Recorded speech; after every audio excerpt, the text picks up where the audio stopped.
like to say shout out to all of our brothers and sisters out there in social media land. This is indeed a great day to be alive. This is a day that the Most High Heavenly Father has made. We should rejoice and be glad in it. We are going to get ready to start up. We're on the countdown. We got about 6 minutes left before we start our Love, Truth, and Redemption radio broadcast on today. Today's topic, I hope that some of the brothers and sisters can have some leisure time to chime in to the broadcast, and as we live stream on Facebook, we're going to be talking about something significant. We are still dealing with the building of family structure, and today we're going to be looking at some things. We did a video on earlier today dealing with the responsibility of fathers to teach and train young men, and to train also their daughters, for adulthood and for marriage and for husbandry. So we did that video on this morning, and then we are going to go over some things today that's very important. I have my sisters on the line, but this message right here is really going to be aimed more so at the brothers, because we seem to be the ones that's having struggles in this particular area, in the area of money, in the area of finances. The brothers are the ones that seem to be struggling, whether it's from a lack of education or just not having good jobs and not being able to be taught how to use money when we get it. I myself, I'm gonna be the first one to admit that many of these things I myself was not taught, and I have paid the price for it in my life.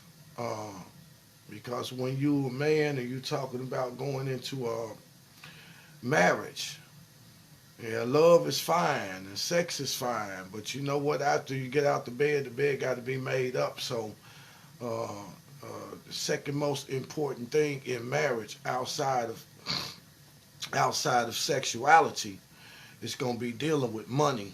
It's going to be dealing with money and finances. And when a man don't have his finances right, he got automatic problems in the marriage.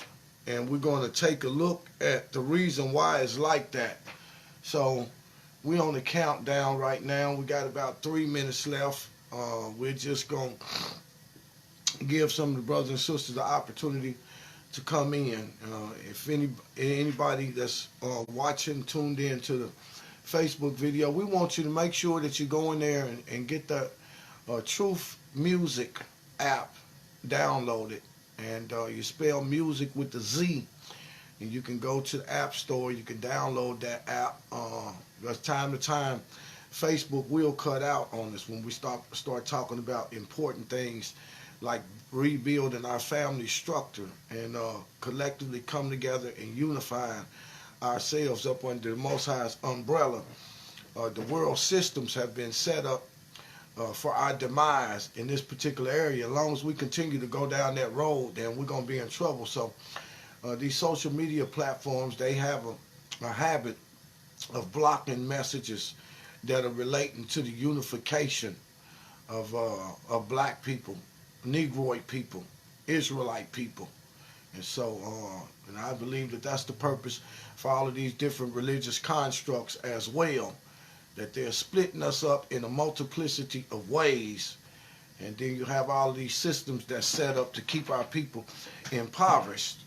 And though they may give the opportunities to women, that right there is like, that's the nail in the coffin to our destruction. So that's what we're going to look at. And we're about to go on and get started up. We're going to go on and get started up. I'm going to get started up.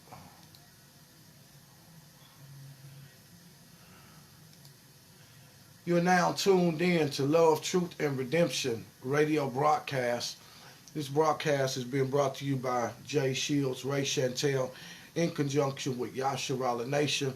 I'm your brother Demetri Milligan, and I will be your host on this evening.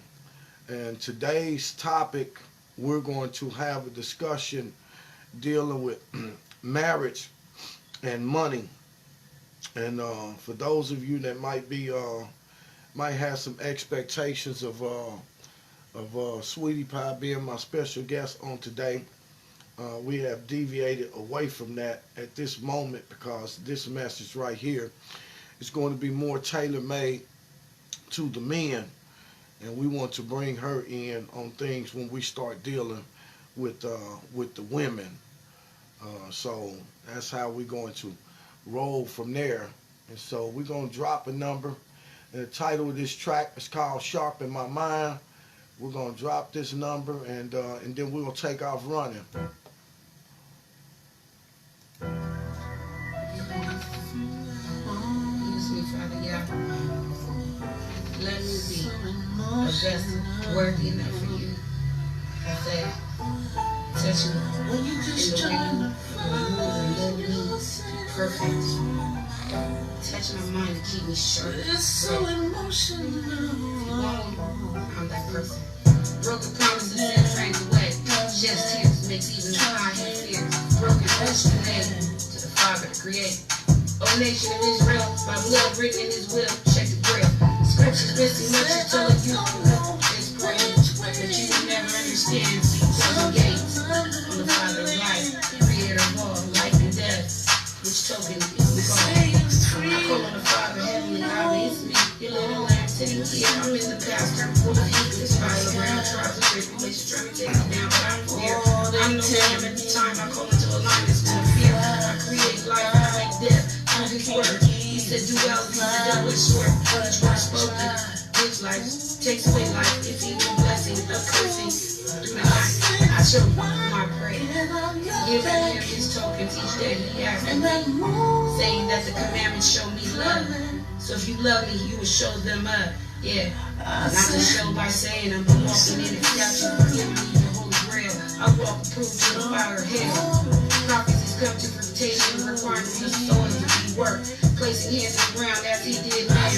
Breathing air into Him, breathe forth life through me. Stand up now, off the ground and walk away clean. On this road of home, for spirits of the Most High, be your company now, forever enduring for the night. Everybody wants to decline. Oh, but it's all for life. I wish I could turn around. Oh, which way can I go? When I only have one soul. It's time to go. I just want everyone to know. You can just I'd like to send a big shout out to all of our brothers and sisters out there in radio land, our brothers and sisters in social media land. This is indeed a great day to be alive. This is a day that the Most High Heavenly Father have made. We should rejoice and be glad in it. Today we're going to have a discussion dealing with marriage and money.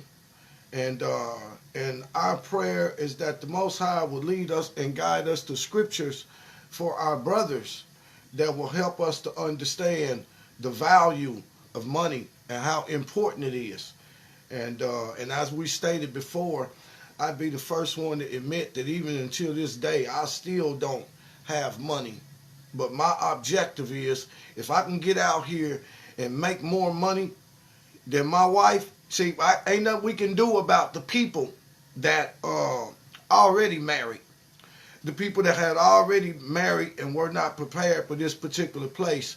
But if we can stop the people, stop the brothers and sisters from entering into a place of marriage without arming themselves with these things, we're going to do great.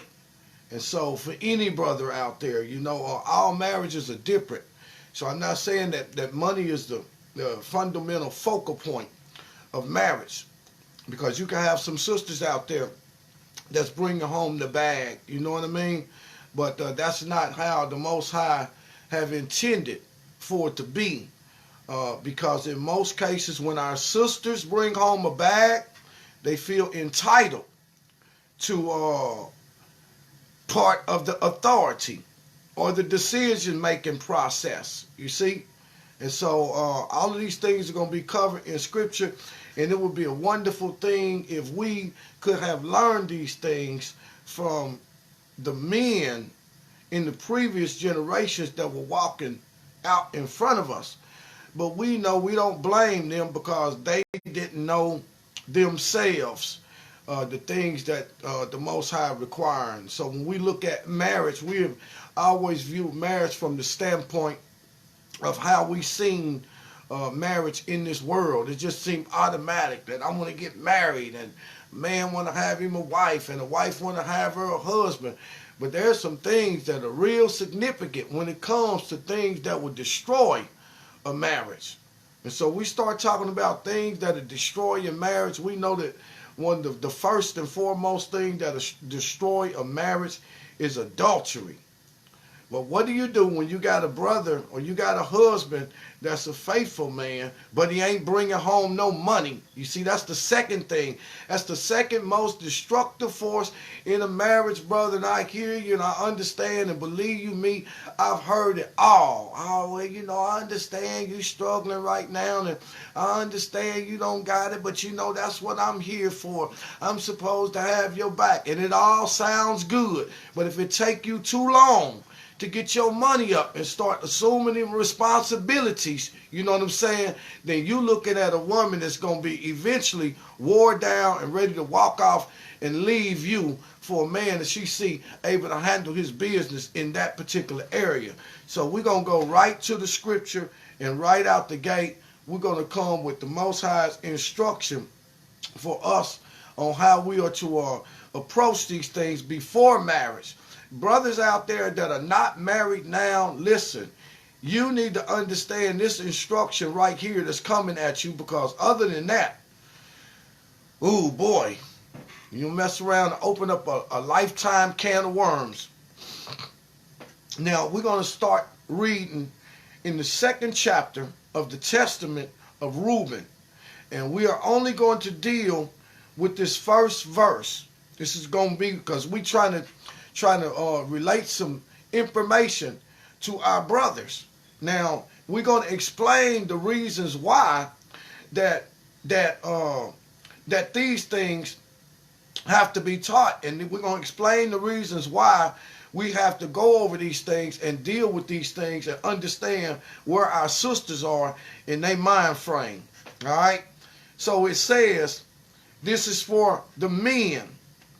Pay no attention to the beauty of women, nor set your mind on their affairs. Don't preoccupy yourself with how beautiful women are, and don't preoccupy yourself with what women are doing. It says, but walk in singleness of heart in the fear of the Lord, and expand labor on good works, and on study, and on your flocks, until the Lord gives you a wife, whom he will, that you do not suffer as I did. Now the first pieces of instruction that's going to be coming at our brothers, and many of us going to be able to attest to the fact that we didn't learn these things, and we did these things completely out of order. He said the first thing is that, listen, do not be enamored by the beauty of women, and do not be focused on what women are doing. He says, but walk in singleness of heart in the fear of the Lord. That should be our first thing right there. To develop that relationship with the Most High when there's nobody there, when there's nobody to see, because a woman is a distraction. If you get a woman before it's time for you to get her, she's a distraction. So he said you walk with the Most High in singleness of heart, so that we can be able to get the right instruction. He said, and he tells us that we are to expend our labor.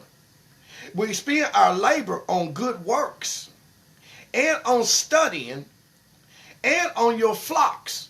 Now, good works is doing the good deeds and practicing doing righteousness in this world, and then and on your study, because when you're walking with the Most High and seeing this is hard, it's going to be important that we start sifting through the scriptures to find out the responsibility that God has for a man before he gets a wife.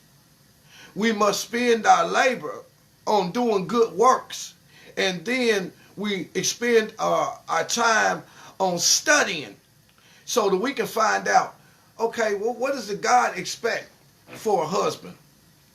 Most cases, men get married and we don't have no idea what God expects for a husband. I've been married once already. When I got married, I had absolutely no idea whatsoever what God expected from a husband, because nobody was teaching us that these was the first things, that before we even start thinking about a woman, period, even to date or to fornicate with, we spend time with the Most High, and when we studying His Word, we would have found out that fornication was against the Father. If we were studying in His Word, we would come in contact with things pertaining to marriage and things pertaining to women and what was going to be expected of us when we did get them. He said, and you spend time on your study and on your flocks. Now, your flocks are dealing with work. And so, before we come in contact with women, there were some other things that we need to learn. I wish to God that I'd learned these things, man. If I'd have learned these things, man, a whole lot of bad choices and mistakes, I probably could have navigated my way around. But we are to focus on our work. And he tells us to do these things, he said, until the Lord gives us a wife. Because it's going to take some time for a brother to get into the position that he's supposed to be in. My wife and I right now, we've been married for 20 years. And we've been together for 20 years. And so it's just now been like 15. And it took me 15 years to get myself in a place to where, you know, I can be comfortable. And I know that my wife can be comfortable. I don't have to worry about as much. But it wasn't always like that. And brothers, when you ain't got spent time on these parts and spent time working, or it's in the process of working, that you learn how to save your money. It's process of working that you learn how to build your name. The process of doing these things, you learn how to get good credit and all these things. All these things you're going to need before you get a wife. And why is it telling us this? Because we are supposed to be the head of the family. Many of the women that we get, they're not going to come from God-fearing homes. They're not going to have the instructions of their fathers as it pertains to marriage and what the responsibility is. Many women have not had mothers that was going to teach them what it means to be a God-fearing woman or what was going to be expected of them. And so what we're going to do is we're going to end up with these sisters. And so if we in the right place to where the Most High say that we should be, it makes it a little bit easier for us to maintain our God-given position as the priest of our homes and as the leadership.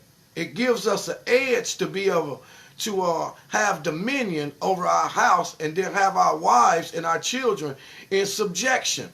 But man, if you want to see a brother that don't have his wife and his children in subjection, all he got to do is be broke. All he got to do is not have no money. You see? All he got to do is not have no money.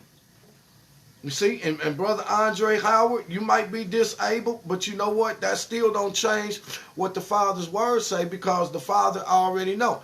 I'm disabled too. I can't do the work that I used to do. You know what I'm saying? But I realize this. I better find some kind of way to create some revenue and some income when I start talking about getting a woman. Because You know what? You don't want to do that. So I mean, this is what we don't want to do, but it's what we been taught to do. Yep, we taught to do that. The scene Nazarite Lemuel says we both broke, but have family love to help. Well, I understand that too, but that ain't gonna change what God's word say. And one of the reasons why we like that is because we enter into places before it's time. Yes, it's hard. Nobody said that it was going to be easy. It definitely is hard, but it gets easier when we have some sound instruction. So when we're operating by the Most High's instruction, then we got the promise of the Most High's help to get these things done. So he tell us that we put the women on the back burner, and then we focus on our life, and we focus on what does God expect from me as an individual, and we focus on what purpose does God have for me when it comes down to husbandry and how I'm supposed to operate. All these things we supposed to know before we go into marriage as men, because we are given the keys of leadership. And if we don't understand the position that we're supposed to be in from the standpoint of what God expects, we're already in trouble out the gate. That means that our women going to be in trouble because they have not been taught, they have not been trained by their parents that walked before them. And the only way that they're going to learn God's righteousness is the one that God said is going to be the leadership in the home. So we spend labor and we spend our time on work. And even if you don't work or you're disabled, you get a disability check or whatever, you find a way to make those things meet up. Whatever our condition is, God will meet us there no matter where we at, as long as we giving heed to those instructions. And why is it so important that a man is able to take care of himself before he get a woman? Well, I'm glad you asked. Because being able to take care of yourself before you get a woman gives you a type of security to where, you don't have to become a boy or you don't have to become a slave for a woman. And anytime a woman is carrying all the weight, you automatically become a boy and you automatically become a slave. Of course, you got to move into her house where she controls everything. You know what I'm saying? You might find yourself driving her car that she can take back at any given moment based on how she feels about a situation. You got to do what she tell you to do. You know what I'm saying? Otherwise, it's a problem, or you got to feel belittled. You know what I'm saying? 'Cause I'm telling you, women ain't built like men. Women being emotional beings, they will run you down and throw you up under a bus in a New York minute if they are the ones that's doing the providing. And so these instructions are here for a reason. That every man, before he get a woman, he need to be able to take care of his own self. He need to be able to handle his own business. He should have his own house. He should have his own car. Am I being judgmental? No, I'm not, because I've been in a situation to where I had to move in with my first wife, who paid all the bill, driving my first wife car, high-signing around the neighborhood like I had it going on, but then go home and be a boy. You have no right to call no shots. You don't make nothing move, because no men have been there to give us instruction or give a young man instruction on what was going to be required for him. And most of those marriages end in divorce. So it's going to be important that we understand these things. Before you start looking for a woman, you should go in there and type in your name in the computer and find out what your credit score is like. And if you come back denied, where you can't buy bubble gum with your name, you ain't got no business thinking about no woman. Because you get a woman, you're going to need to have a house, and you can't move into her house. Otherwise, you're a boy, and that's not the way God means for it to be. You see? You ain't got good credit, you have to go back to the drawing board and get to working on it. And like I said, there is nothing that I can say, I can't compensate for people, for brothers and sisters that are already in this condition. Because, yeah, it's men that's already in this condition. You got married, and your wife carrying most of the weight, and then you find out that you don't have the authority. You don't have the opportunity to be the authority, the voice of authority in your house, and your wife don't follow your lead without fussing, without arguing, without fighting against you. See, that's a problem. That's a problem we ain't supposed to be having. Because we got a scripture in the book of Sirach, the 25th chapter, that tells a man, if this woman do not go in the way that you will have her to go while you leading, you cut her off. That's something that you sisters better think about. Because you know what? You've been through the same thing. You didn't have no parents, no mothers, and no fathers. They didn't groom you to be into no wifelyhood. They didn't groom you in no godly manner. They groomed you to be a certain type of way, and you done grew up to be a certain type of way, and now you get married, you come up under God's banner, but you still want to do what you want to do. That's not going to happen. That's not going to happen on God's watch. And if a man don't have the strength enough to cut you off, God will bring a calamity into your life so that you can be removed from that man. So that's something that you sisters want to think about too. Now, let's get to the root of why it's like that. The root of why it's like that, and why that wisdom is it's going to be so great for brothers to understand the importance of you getting yourself together before you go and get a wife. You got some brothers that got 3 or 4 wives. Still ain't got no good credit. Still ain't got no good job. No way possible that we can take care of all these things on our own, in our own strength. So it's just like I said, it's just the natural thing of a woman that brings in money feels as though you should share the authority with her. You see? And I ain't no different than nobody else, and my marriage ain't no different than nobody else, and where me and my wife come from ain't no different than nobody else. You see? And don't think if I want to pull rank on my wife that I don't got to hear no lip service about it, because she'll fuss just like any other woman fuss. But me knowing that I can take care of myself, and you can't put me out of the house, you can't take a single car key, and you knowing that I'm handling my business and that I'm working, and if something should happen to you, that I got your back. See, all those things that keep you in check. All those things that keep you in check. And as hard as that sound, you sisters, y'all better get over. Y'all better get over the way something sound. Because you're supposed to be in check.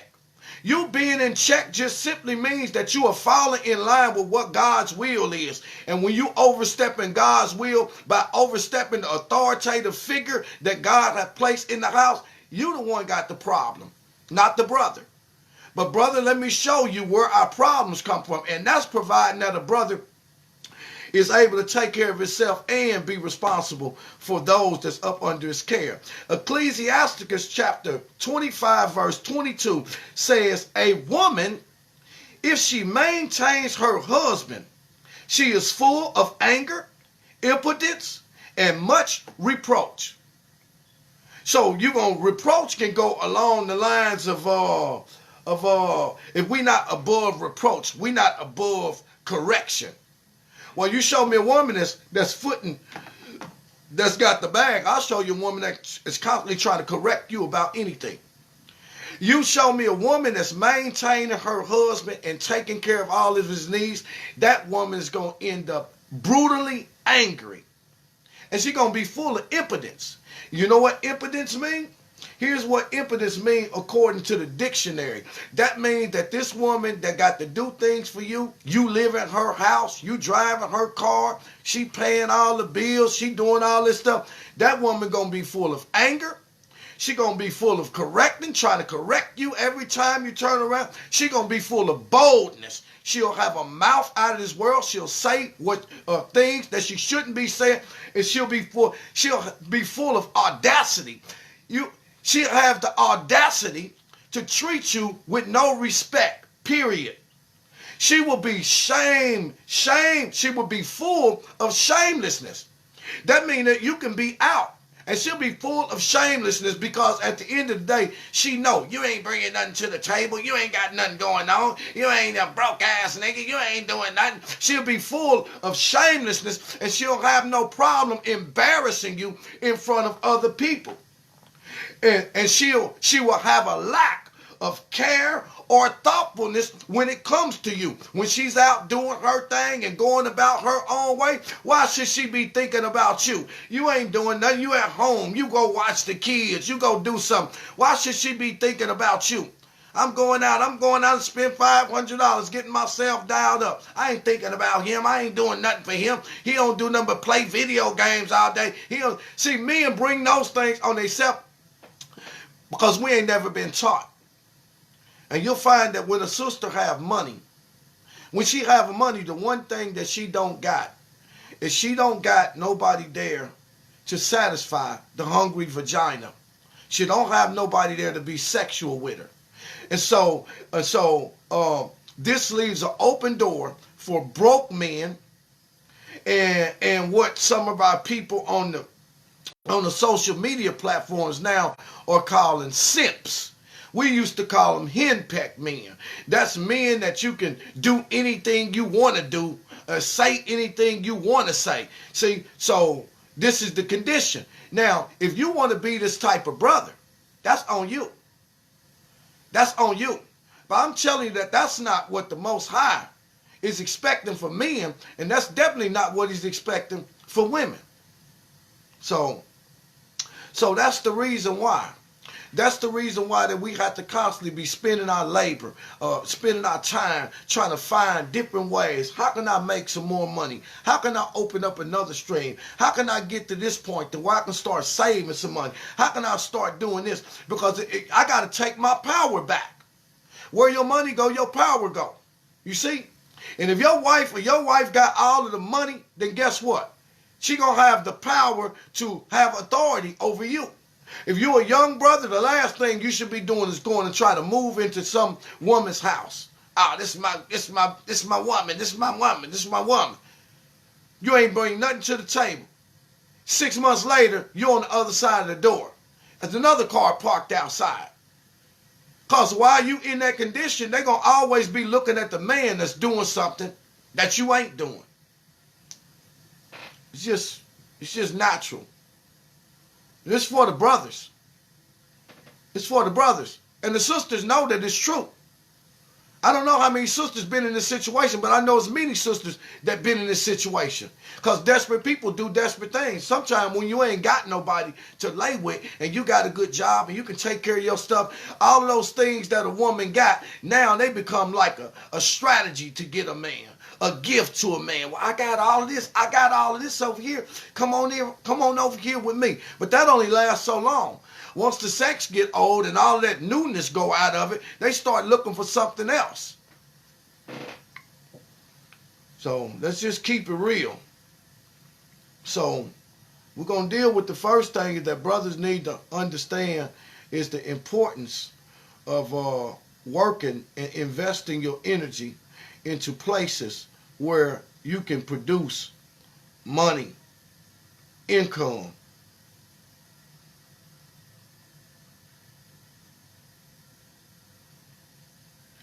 Ecclesiasticus, 7th chapter. So we're going to roll right on along. Now, if it's any brothers on this thread, if that's the condition that you want to see your life in, I cry for you. I've been in that situation. And I tell you the honest to God truth, I don't have no shame about the things that I've been through because they helped me to become the person that I am now. And I'm not going to be ashamed of the things that I'm going to go through tomorrow or the next day because they're going to constantly be molding and reshaping my thought process. I remember one day, man, when I was trying to get up off the ground, trying to climb up off the ground, you know what I'm saying? I done lost my sister's house that been placed in my care, you know what I'm saying? My wife already had a house, you know what I mean? I done married her already, you know what I mean? But I done lost my business, sold my business, the money's gone, my wife lose her job. Now I done lost my sister's house, that a house I had to bring my wife to. Now I got to go back and live in her house. And I'm in bad shape. I'm in bad shape. because I don't have no business no more. I don't have no income no more. The young men that I sold the business to, I was going to continue to work there as a hairstylist. They start selling drugs. The police came, crashed the whole beauty shop, left me out of work. Now I'm working a regular job, which I ain't never done before in my life, and I'm getting like $400 every 2 weeks because they taking half of the money out for back child support. And I ain't never, that don't even take away of my issues that I was having, because I'm pressed down, you know what I'm saying? I still want to smoke Primos here and there, even though I ain't got no money. The little 20, 30 extra dollars that I do got, hey, I done spent all this, so I spend that just forgetting about the trouble that I'm going through. And I remember this like it was yesterday. One day a gas truck pulled up outside, and I seen them. And I was like, oh man, they about to cut our gas off. And you know the gas company let your gas stay on through the winter. And then the first sign of spring, the first warm day, they in the neighborhood cutting people's gas off. And I remember when I was right out there with the gas man while he was cutting my gas off. My wife, our bedroom was right there. And the gas thing is on the outside. And man, that gas got cut off. And man, I came in that house and my wife went berserk. You know what I mean? And she went berserk and told me, boy, I got her living like she was a crackhead. That hurt my feelings so bad. That made me feel so low. Even never mind the fact that I was trying with everything that I had just failed on some hard times. But women are not built. They are not built for it. And from that moment, I made a declaration to myself, because I ain't never had to go to nobody and get nothing for nobody. I've always been able to be responsible for myself. And man, I was in such a bad shape then. And man, that just killed me. It killed me, but it helped me. Because it made me understand that first of all, your woman ain't built for this. She might help you a couple of times if you fall down, but baby, you better get up off the ground. You better get off the ground real fast. You're going to lose your peace. You're going to lose your authority, and you ain't going to be able to tell her nothing. She's going to be full of anger. She's going to be full of impetus. She's going to be full of boldness. She's going to be full of shamelessness. She's going to have a lack of care and concern for you because of the condition that you was in. Oh, man, that crushed me to the core as a brother.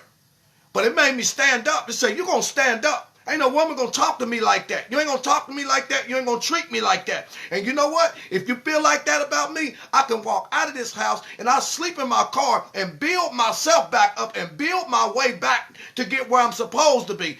Because I'd rather be a king with no subjects to reign over than to be dethroned by my wife or any other woman that in my heart I have a desire to care for and be responsible for.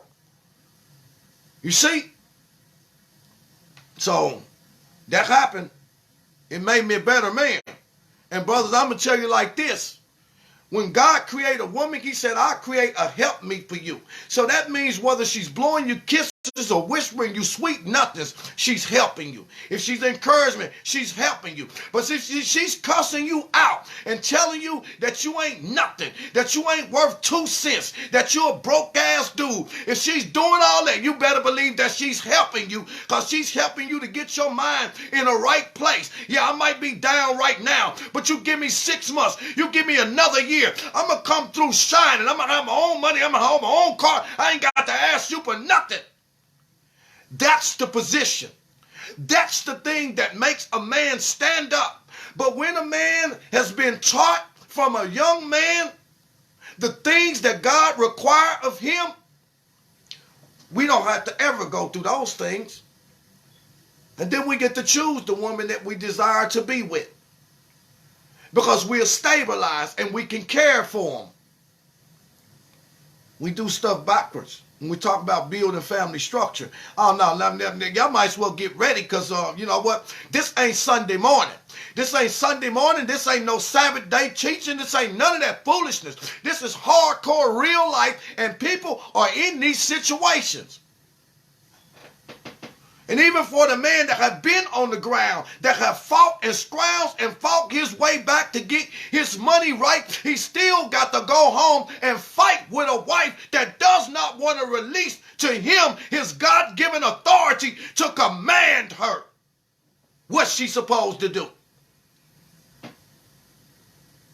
Now, I can't speak for nobody else, but let's just keep it real. I love my wife. That's my sweetie pie. But I'm telling you the honest to God truth. I'm going to command you. There won't be some time that I'm going to command you to do something. You ain't got to like it. You don't have to like it. If God make me the leader of this family and you see it working, you are supposed to follow. You are supposed to follow. Not be arguing with a man every time he open up his mouth. But it's a reason why they do it. It's a reason why they do it. So we want our brothers to get in the right place. You see? We want our brothers to get in the right place. Let's go to Ecclesiasticus 7th chapter, 15th verse. Let's see what this says. It's for my brothers. Hate not laborious work, neither husbandry, which the Most High have ordained. You see, the Most High ordained husbandry, which is marriage. But he tell you first not to hate laborious work. Laborious work comes before marriage.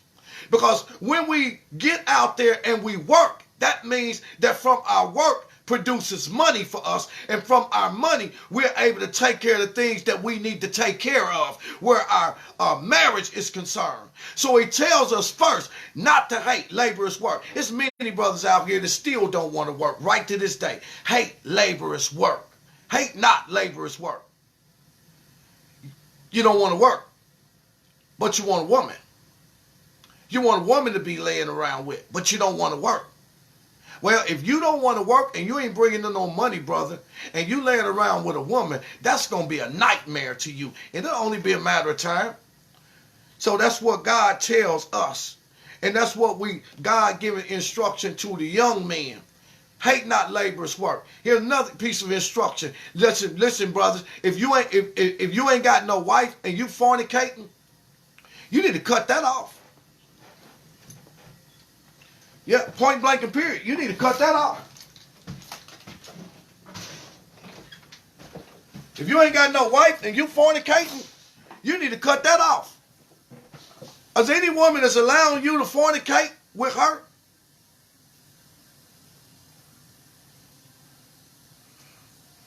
She destroying your life and you don't even realize it. You need to cut that off and you need to go back and you need to start looking at your life. You need to start figuring it out. What kind of job I got going on? Hey, how good am I with saving? What my credit like? You need to go back. You need to go back. Because she's destroying your life. Fornication ain't going to end well for nobody.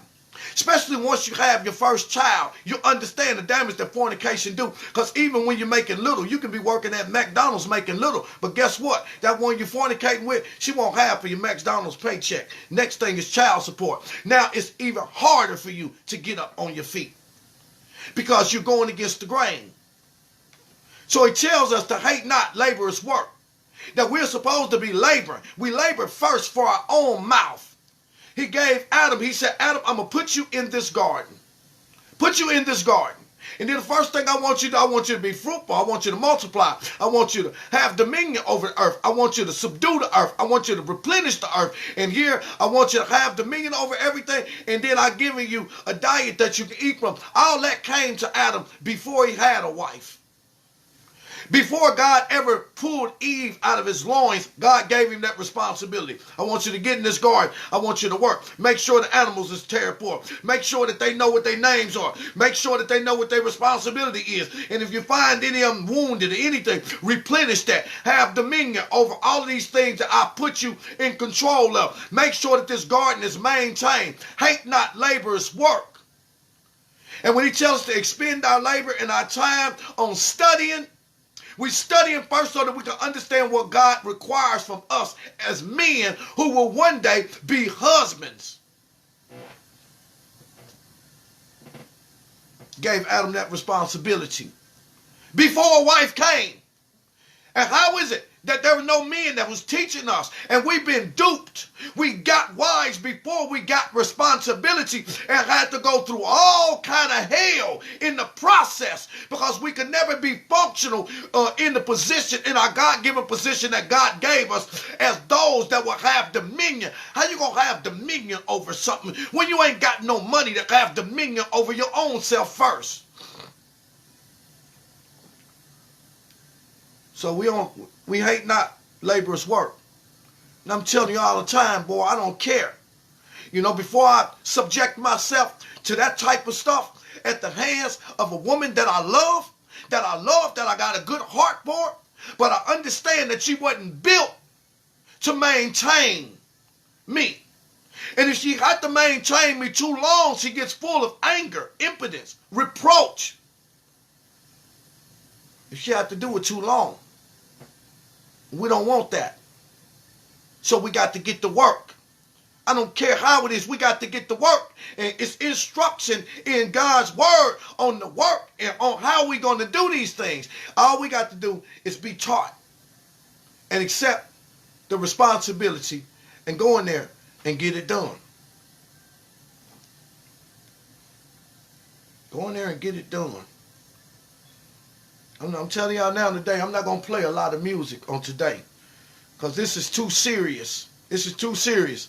And I said to all my truth music, radio listeners in Radio Land, y'all got 24 hours to listen to music. But this Friday right here, we're going to dig deep down into this word. Because when y'all get through skipping and singing and get through rapping and all of that stuff, you understand what I'm saying? A lot of our brothers is rapping and in the rap game and doing all this, but they ain't bringing on no money. They ain't making enough money to pay rent, pay lights, pay gas, pay water, pay car insurance, pay car. They're not bringing bring home enough money to do all of those things. So we're going to dig into this word on today so we can move into the place of responsibility that we're supposed to be in as men so that we can call the shots in our house among our wives that we're supposed to be calling to make our neighborhoods change from what they look like now.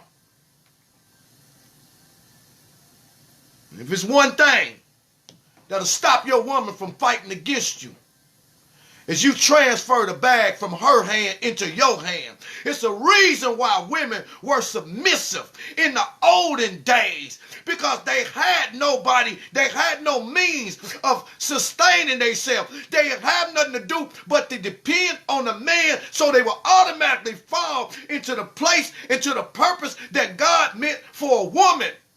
And just because this world done came and twisted everything around, and now when a woman can sustain herself, listen, you got hell to pay. But I don't care how much money you making. If you got a sister that's making her own money, you're not going to be able to command her and tell her what she going to do, what she ain't going to do without getting no lip service behind it. What she don't know is that the lip service that she's throwing out is not coming at you. It's her shaking her fist up at God, and he will eventually break all of her knuckles and chop her off at the knees. That's what's going to happen. Oh, I bless. I'm highly favored. Yeah, you sure are. Ecclesiasticus chapter 40. You sure are. So we going in on this today. It's for the brothers. It's for, even though it's for the brothers, every now and then, sister, you're going to get pricked. You're going to get pricked. You're going to get hit with a stick pin every so often. Because we can't deal with the brothers without dealing with you. Ecclesiastes chapter 40, we're going to commence to read at the 25th verse.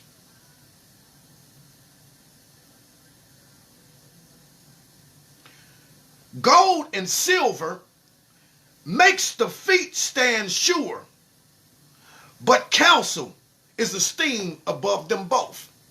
Why is counsel esteemed above them both? I tell you why. Solomon said, chase after wisdom. In her right hand is length of days, and in her left hand is riches and honor. So the counsel comes before the riches and the gold. If you can receive God's instruction, the money is coming later. The money is coming after that. If you can receive God's instruction. So he tell you here, he says, silver and gold make the feet stand. Basically, in layman's term, this is what it means. Money causes a man to have stability. He don't have to be afraid of nobody. He don't have to be afraid of the light company, the gas company, the rental. He don't have to be afraid of the landlord. He damn sure don't have to be afraid of his wife, because money causes him to be stable. And if me taking care of you ain't good enough, then you can leave the house and hit the streets and go find somebody else that you think can do better. But as long as I got my money, I am stable. I can take care of myself. You can walk off and you can leave me at will. Now, this is the scripture. This is the scripture.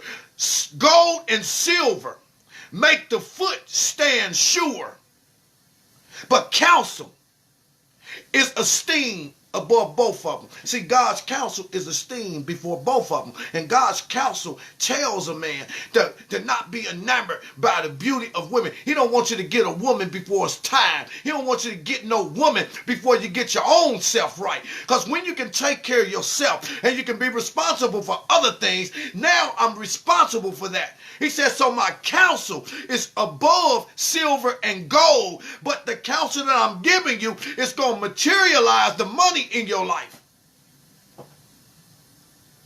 I don't know who I'm talking to. Verse 26, riches and strength lift up the heart, but the fear of the Lord is above them both. There is no want in the fear of the Lord, and it needed not to seek help. Riches and strength lifts up a man's heart. Riches and strength, when you got your money, that make you feel good about yourself. I got my money.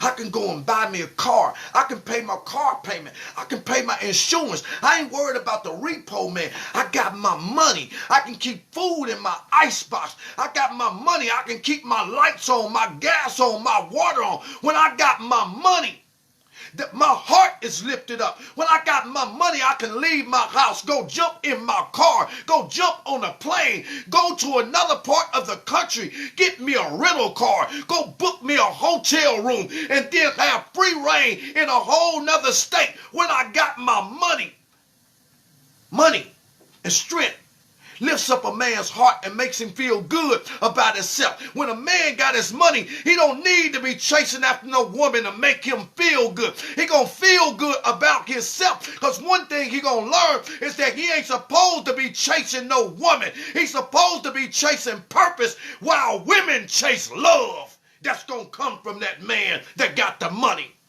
Oh, I know I just said something right there. You see, and too many of us out here, we spent half of our life chasing a woman.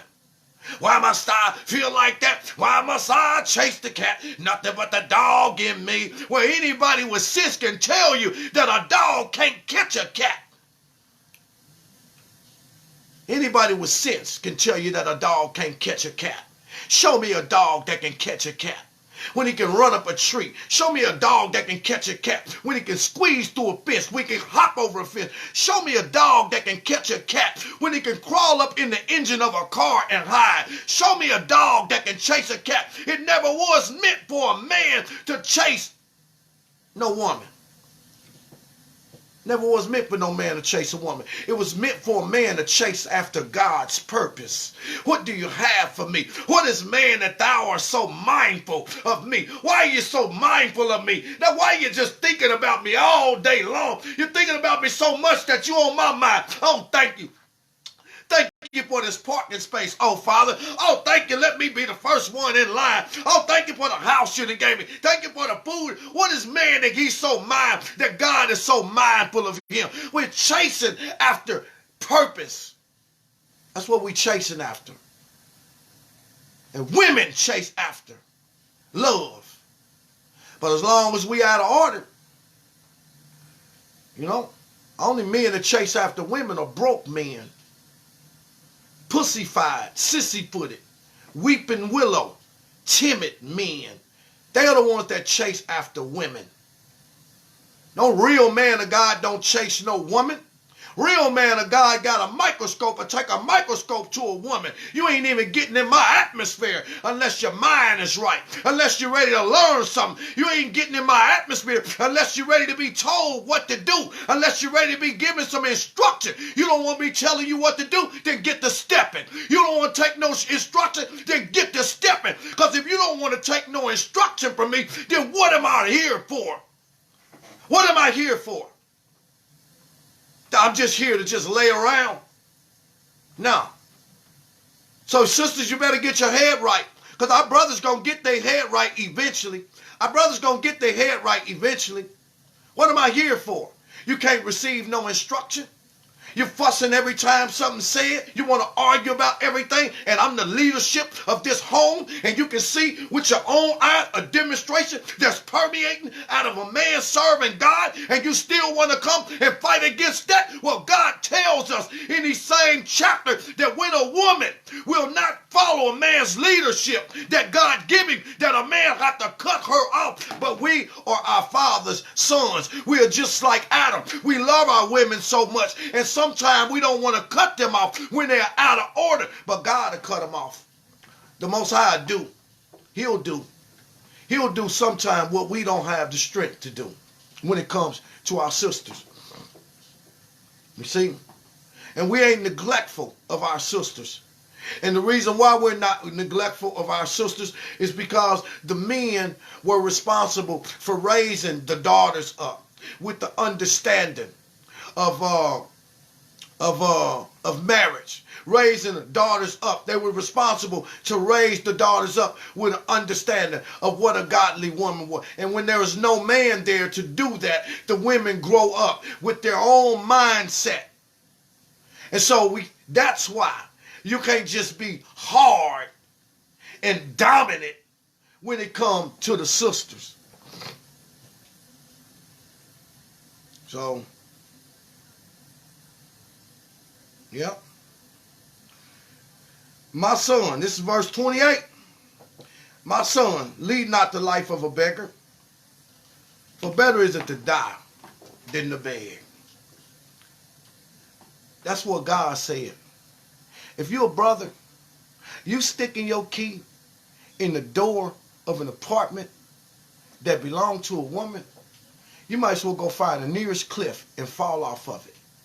If you're a brother and you sitting on somebody else's couch with your feet up on somebody else's coffee table, you might as well go find the nearest cliff to fall off of. If you're a brother and you sleeping in a bed that you didn't pay for, eating out of an icebox that you ain't putting no food in, eating off dishes that you never brought in the house, you doing all of these things. If you driving cars that you ain't paying the car note on and paying, you might as well find the nearest cliff and fall off of it. Find the nearest cliff and fall off, because you are living a life of a beggar. When we don't have nothing to bring to the table, it is a disgrace in the eyes of God when it comes down to what he has purposed for the man that he is so mindful of. What is God that thou art mindful of him? Thou have made him a little bit lower than the angels and set all the work of his hands up under his care. God placed the work of everything that he ever made. He placed it up under the care of a man, including the women, including the children. He placed everything that he ever made. The earth is the Lord, the fullness thereof, the whole world, and everything that is in it, he has placed in the hands of a man. And we standing on corners, holding signs, don't want to work, selling everybody dope. Don't want to do no work, want to lay up. Don't want to teach and get no work so that you can get the sister in a good home off of Section 8 and make her productive. Don't want to do nothing but just rob and rape and beg and borrow from anybody that will give you anything. Ain't got no credit. Done burnt up the street credit. Ain't got no digital credit. Done went from one house to the next house, to the next house, to the next house, and ain't contributed nothing. Rather die than to live the life of a beggar. That's what God's saying. Come on, brothers. If this family structure going to be built, it's going to start with us. If it deteriorates, it started with us.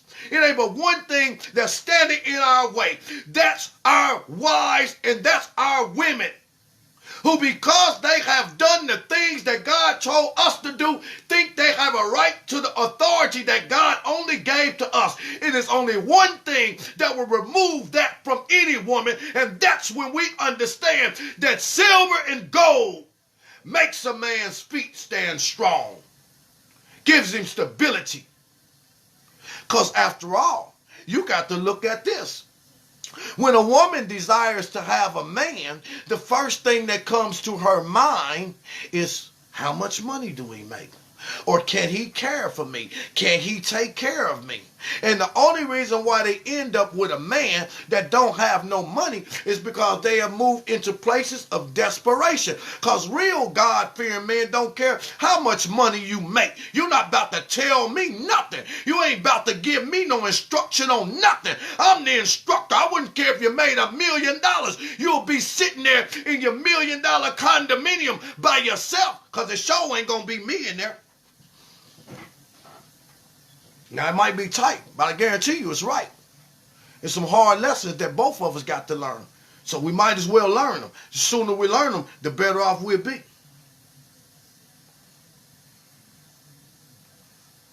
He said it's better to die than to beg. And you ain't got to be standing on the street corner to be begging.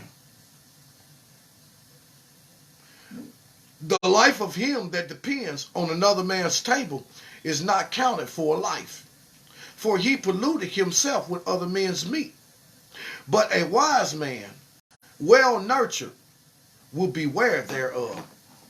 He said a wise man that's well nurtured in the word understands the value of money. And he's going to be well nurtured. He's going to be taken care of. Why? Because he's going out in this world and he's going to find him some work. I wouldn't care. I went from cutting hair and doing hair. When I lost out on that, I went from cutting hair to cutting grass. And some people can see me out there when I first started cutting grass with a weed eater and a regular lawnmower and laughed about me because they know where I came from. But guess what? Y'all keep on laughing because those that laugh last laugh the loudest and they laughed the longest. They didn't know that little push lawnmower that I was out there scraping to get back was going to turn into 2 or 3 heavy-duty commercial stand-on lawnmowers with all the other equipment that I need to have a fully functional business. They didn't understand that part right there. He's going to be well nurtured because there's going to be no limits to what he will do to take care of himself. And I'm going to take care of myself no matter what.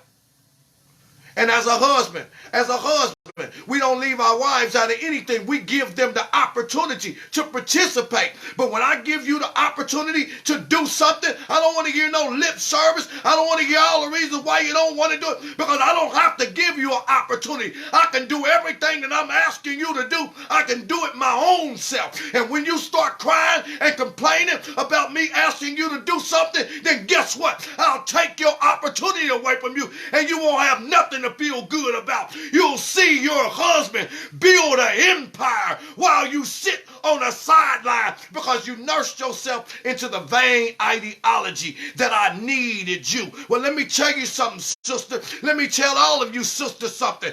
You will never be responsible for your husband because God makes him responsible for you, and it don't make no difference what you do, but it's gonna matter what he do.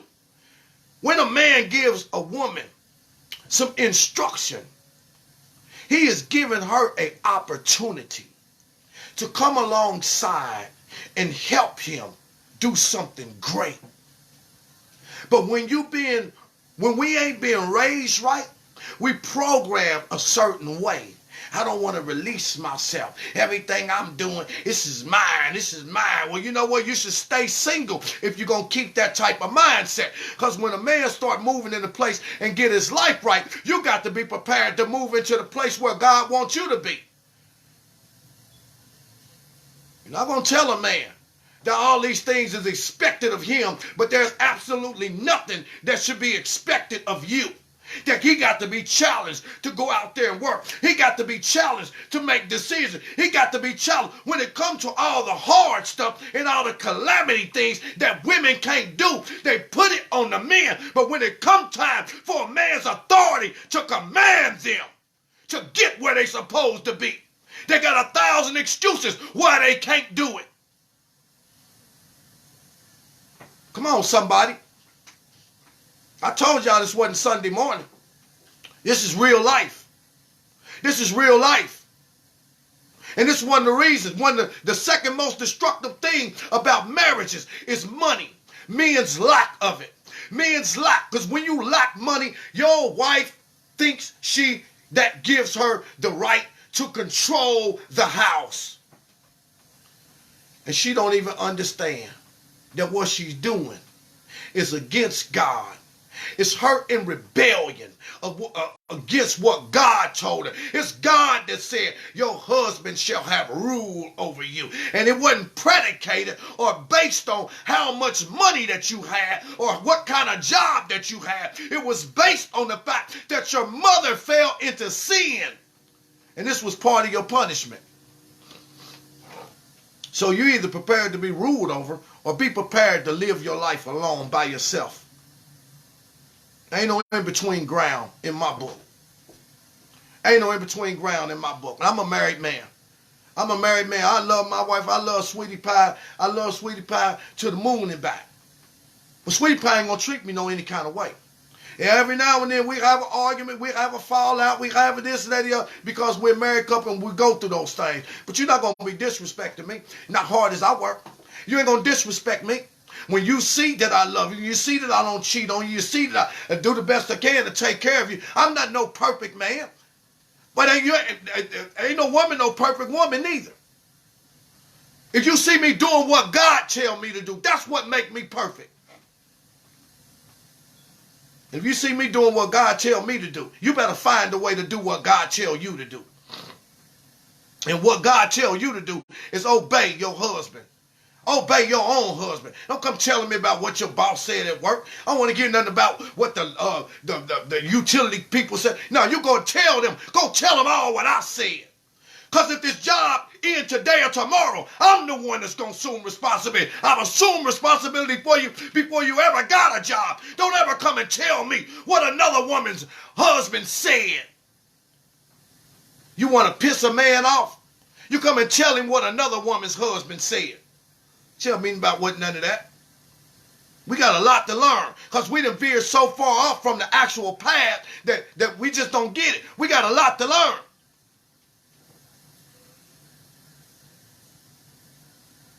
Begging is sweet in the mouth of the shameless, but in his belly that shall burn a fire. You see, begging is sweet in the mouth of the man that ain't got no shame. Man that ain't got no shame, he don't even care. He don't even care that he's counted as a bum. Don't even care that he's counted as a henpecked man. Don't even care. I got some experiences that come all the way back from my childhood. While I watched my grandfather get up every morning and work and had an excellent job working for white people downtown when black people couldn't even go out in the neighborhood. Had the keys to all the office buildings downtown. Watch my grandfather put all that sweat and blood in. My grandma never worked. Treat him like a dog. Talk to him like he wasn't nothing while he come home and hand her his whole paycheck. He was a humble man. He was a quiet man. He was a man of few words. But every time you turn around, he had to be hearing all this lip service coming from a woman that he was taking care of. Now I love my grandma. But if I was her husband, I would have left her in the street. And I know it sounds rough, but it's what it is.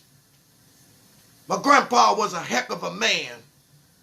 to be able to endure that. I don't think no man should have to endure that. And if you're a sister and you say you believe in the Most High and you'll put a man through that type of hell, there's something terribly wrong with you. When you know you got a man that loves you, when you know you got a man that cares about you, when you know you got a man that if you got a problem, he gonna solve it before it even get the chance to rise, when you know you got a man that'll go out there and dig a ditch with a spoon, when you know that you got a man that'll do anything for you, and you want to treat him with no respect. But you wouldn't treat Ray Ray with no respect when you was getting punched in the mouth. But you want to disrespect the God man. You don't want to do what he tell you, instruct you to do, because you got this pride that come from being raised by strong-willed people or other rebellious women. And you want to hold on to a part of that. That's pride. That pride gonna bring you to destruction, sister. When you see your man trying to do what he's supposed to do. So, to our brothers, that begging may be sweet. It may be sweet to you while you living in the house, opening up somebody's door, creeping in the house, driving a car. But you know what? It's going to be a burning in your stomach when they say, give me my keys. Nigga, get your shit and get out of my house. When they take that, when they lock the doors on you, you come home and find out that the key that they gave you 6 months ago don't work no more. She didn't even have the gall enough to tell you that she was putting you out. Just had somebody to come over and change the locks while you was gone. And now you show up, then got dropped off by your boys because you ain't got no car, because you're a beggar, begging a ride from place to place, from pillar to post. And now you get home and stick your key in the door and find out that it don't work no more. And then suddenly it turns bitter in your stomach. What I'm going to do now? These are life lessons, brothers. Life lessons. That's what it is. Ecclesiastes 10th chapter, 19th verse. It don't stop there, brothers. So it's not going to be enough just for me to show you all of those areas that we are not, if I don't show you the areas that we are. You are great, you are royal, you are regal.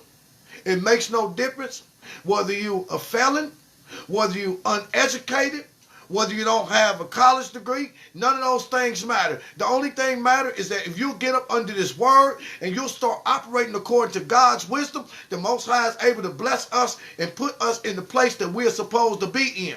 And you know what? I ain't all the way in the place that I'm supposed to be in right now, but I'm telling you, you give me let the Most High let me live and see another 5 years, and I guarantee you, every time my wife look at me, she gonna be looking at me with stars in her eyes.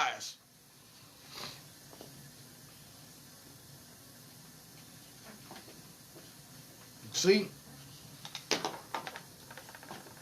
we either gonna work to get it right or we not. So come on, brothers. I see a 10 and 19. Listen at this. Ain't this something? I was going to Ecclesiastes 10 and 19, and it took me to Ecclesiasticus 19 chapter. But listen at what it says. If you do,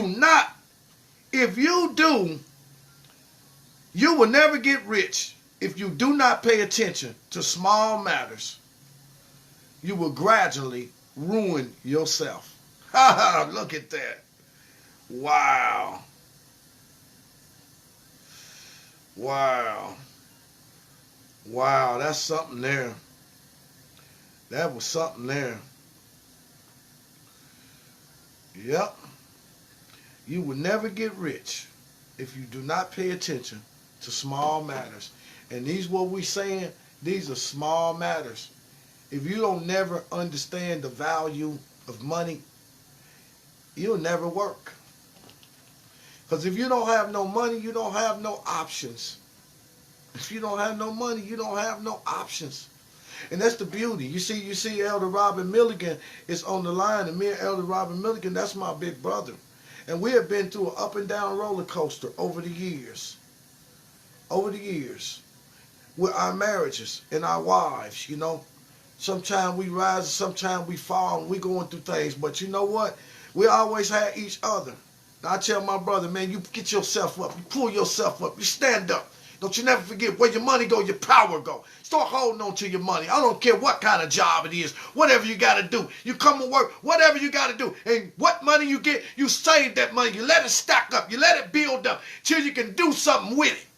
Because when you can take care of your stuff, and my big brother used to tell me the same thing, you got to take advantage of all of your avenues. Don't be looking at it like you get no, when people want to help you, you let them help you. You take care of your stuff and get yourself together so that you can take care of yourself. Because we both been in traumatic experiences, you know, that left us wounded and bleeding.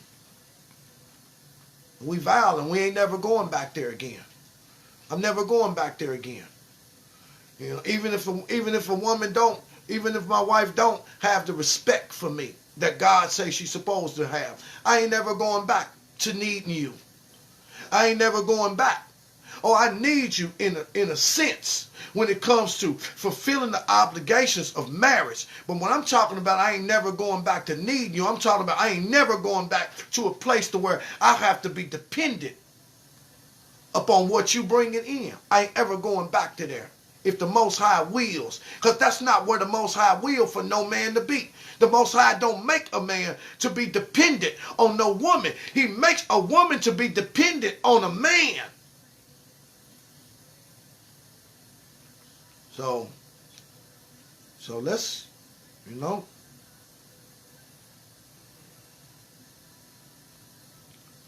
Ecclesiastes 10th chapter, 19th verse.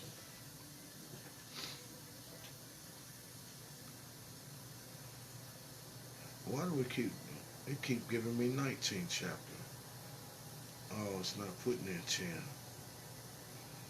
10th chapter. 10:19. Okay, let's go. Ecclesiastes 10:19. This is what it reads. A feast is made for laughter, and wine makes life merry, and money is the answer for everything. And you put together a feast, but you ain't putting together a feast and you broke. And you can put together festivity with wine to make people's heart merry, but you ain't going to buy no wine for people and you broke. He said, and money answers all things. Not only will money answer what you need to produce a feast, it will also answer the wine that you need to make the hearts of the people merry. Money answers all things. You remember when I told you that my gas was getting cut off and my wife told me that I had to live like a crackhead because she wasn't used to stuff like that happening. She was able to pay her bills and do all of that stuff. But you got to keep this in mind. I done lost the house that was placed in my care. And not by happenstance, just something that happened. And now I had to come back to a house that was built with her hands. So in a sense, my wife was somewhat maintaining me because I wasn't where I was supposed to be. And because I wasn't where I was supposed to be money-wise, things was happening. We was losing things. I couldn't pay everything. My ideal of prosperity at that time was to be able to have all the bills paid. You see, she wasn't used to that. And when that happened, it was a reflection on me. You see? But I know now that money answers all things. So God is the first most important thing to me. And his wisdom is the second most important thing to me, because by wisdom wisdom, not only do I help to make my life longer, but I also get riches and honor. That means through that wisdom, I learn to develop different methodologies of making money where I can take care of myself. And I'm not saying you got to be a rich person, because we are nowhere near rich. We're rich in spirit and rich in wisdom. But when I can get to the point to where I own my house, I don't pay nobody rent. I get to the point where I own my car, I don't pay no car payment. If I can get to that point, then I ain't got no problem paying lights, gas, and water, because my money is answering all of the things that will cause my wife to be uncomfortable back then. It's answering those things right now. No matter what she come through the door and say the problem is, money gonna answer it. Don't come home frantic. Don't worry about it. How much you need? Money gonna answer it. And when money start answering things that cause your wife to be shaken with fear, oh, guess what position that puts you in? Guess what position that puts you in, brothers? That don't mean that your wife won't argue at you from time to time. That don't mean that she won't get mad. That don't mean that she won't angry. But I tell you one thing, she will learn to develop to do what God told her to do. She'll respect you. She'll respect the fact, oh, he get on my last nerve and I'm fighting mad at him. But she gonna respect you. She gonna respect the fact that if something jumped up today in the mall, whether she was mad, holding a grudge or not, that my husband got it, watch him speak to it. If my car break down and need to go to the shop, I ain't got no fear. Watch him speak to it. Even though I ain't got the money to do it, I ain't got to worry about it. Because as long as I see him out there scraping and gritting and doing what's important to him in the eyes of God, he got me. He got me. You see, a man buys that.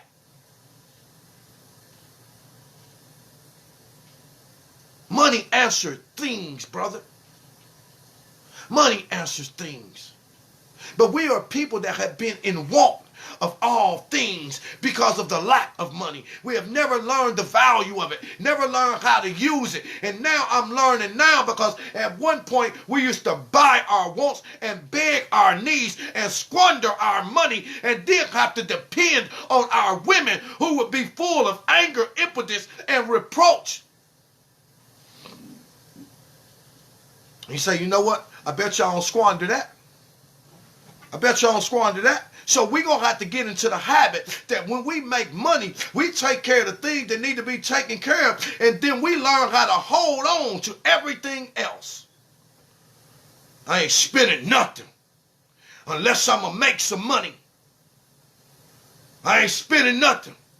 Oh, yeah, we still blow off a little money because of everyday things in life. You know, you're going to go and buy you a little drink, go buy you a pint of Cheetos, and have some drinks, or buy some daiquiris for the sweetie on the weekend, have some drinks. Oh, yeah, you're going to go buy your bag of weed or something like that. You're still going to squander a little bit of money, but we ain't squander no whole paycheck. I'm not blowing no half of a paycheck, because I'm going to need that money. My power is attached to that money. My power is attached to it. Now, some people have it more easy than others, because some people have been to college, some people get good jobs, and some people just make more money. But the principles are still the same. Principles are still the same. So money answers things. And when we brothers get to the point to where we understand the value of money, money answers things in a marriage. Because money make a wife understand, you don't do what you want to do with me. You don't talk to me any kind of, you don't say what you want to say to me. You can go back where you came from if that's what you feel like. I don't need you to pay my bills. See, money will answer things when it comes to your wife and how she treating you. Money will answer things on a whole lot of levels. Oh, money, yeah, that's how you feel? Get you some gone. Because this money, guess what? It's another woman out there watching this demonstration, watching how I'm rolling, watching how I'm in this vehicle one day, in that vehicle another day, watching how I'm at the house on a video, somewhere completely different on another video. It's a woman out there that's watching, saying, girl, they better treat that man right. It's a woman out there watching all the demonstrations, watching you jump on planes, going from one city to the next city, watching your faithfulness with your wife, watching all. It's another woman watching all those things. Money answer things. Money will speak to a wife that don't want to cooperate. Money will speak to a wife that do not want to follow your instruction. But money will also speak to a new wife that's on the way through the door when the first one don't want to abide in God's righteousness. Money will speak to that too. See, when we get our money back, we get our power back. And that's the only thing that our wives want. When they're full of anger and impetus and reproach, it's because they are doing something that they weren't built to do. It never was their responsibility to take care of a man, to pay all the bills, to do all of these things. It was our responsibility. And when we get our money right, that will speak to her frustration. She don't have to be frustrated no more. Now, brother, you wonder, well, how am I going to get some money? I'm trying. I can't get a job. I can't get this. I can't get that. Well, let's go see. Let's look at the word.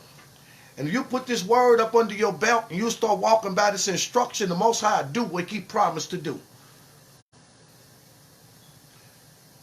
Matthew chapter 25.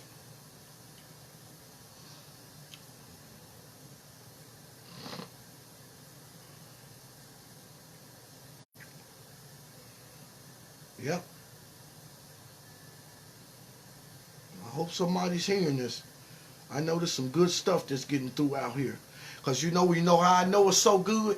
Because before you can teach anything, it first must be applied to your life, and you got to see it work for you before you can go out and tell somebody that it'll work for them. And when I'm telling you the things that I've been through, hey, I've been a boy in a woman's house with a key that didn't belong to me. I've been a boy driving a woman's car with a car that didn't belong to me. I've been a boy, even though I had children, been a boy that couldn't even cut the air conditioner on in the summertime when it was over 100 degrees. Been a boy and couldn't call a shot about nothing in the house because I didn't bring nothing to the table. I didn't have no authority.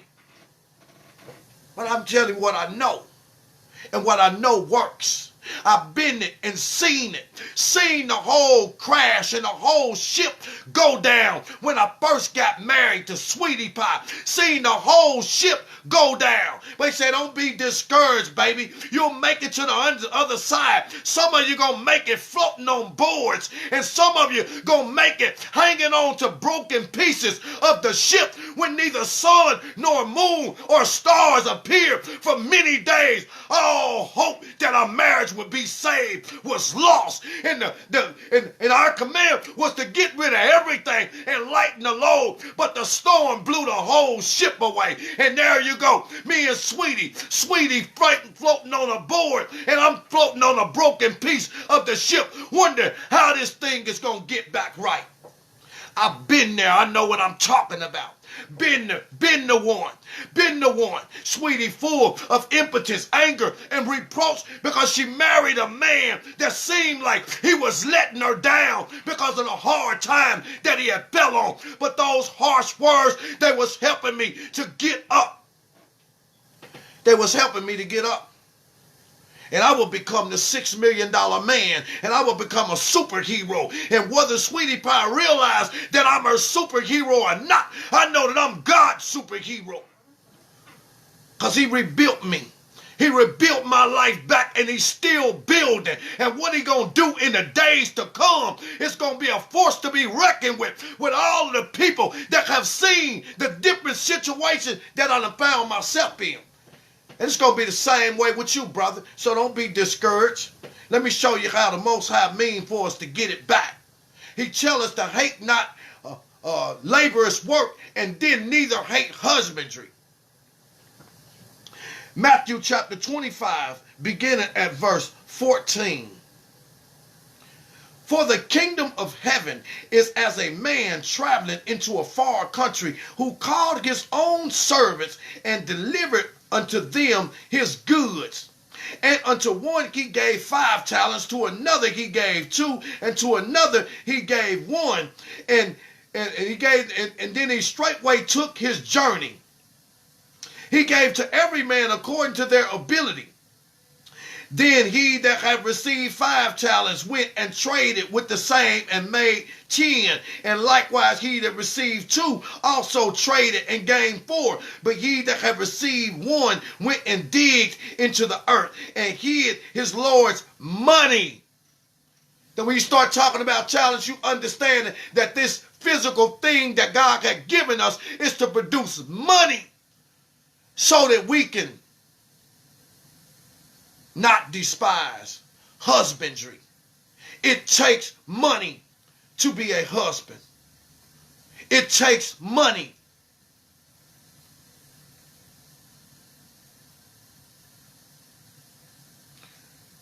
And after a long time, the Lord of those servants came and he reckoned with them. And so he that had received 5 talents came and brought another 5, saying, Lord, thou delivered unto me 5 talents. Behold, I have gained besides them 5 more. And his Lord said unto him, well done, good and faithful servant. Thou hast been faithful over a few things. I will make you ruler over many things. Enter now into the joy of the Lord. He that received 2 talents came and told his Lord, you gave me 2, now I gained 4. And here's your money. And the Lord said, well done, good and faithful servant. You've been faithful over a few things. I make you ruler over many things. And then he which had received the 1 talent came in and said, I knew that thou was a hard man, reaping where thou have not sown, and gathering where you have not strawed. And I was afraid, and I went and hid thy talent into the earth. Lo, there thou hast that is thine. Here, lo, here's what you gave me. His Lord answered and said to him, thou wicked and slothful servant, you knew that I reaped where I sowed not, and you knew that I gathered where I have not straw. And you ought to therefore have put my money to the exchangers, and then at my coming I should have received my own money back with the profit. For everyone that have, more shall be given, and he shall have an abundance. But for him that have not, even what he got shall be taken away. And that's that beggar that we're talking about. That lazy man that have been given a talent. Every man on the planet of this earth have been given talents because we have been entrusted with all of the work of the Most High's hand. That's what the scriptures say. He has set us over all the work of his hand. And that's why I tell my big brother and my son King Moshe, I tell them all, I say, you know what, we're going to do business till God come back. And we're going to be profitable every step of the way. We're not concerned about what people are talking about. And we're not worrying about no mediocre things that go on in our home. But at the end of the day, we're going to be superheroes in the eyes of our wives. And we're going to demonstrate in this world amongst our brothers. We're not just going to be walking around toting no Bible and quoting no scriptures and ain't making no profit. We ain't going to be doing that. So God gives everybody something to work with. But what he give you is not all that you can have. What he give you, if you'll use it right, you can put it in places that will create more profit. And the more profit you create, the more doors you can open up, the more things money can start answering. And that's what our wives need to see. That's what our women need to see. Our women don't need to see unfruitful men. You see?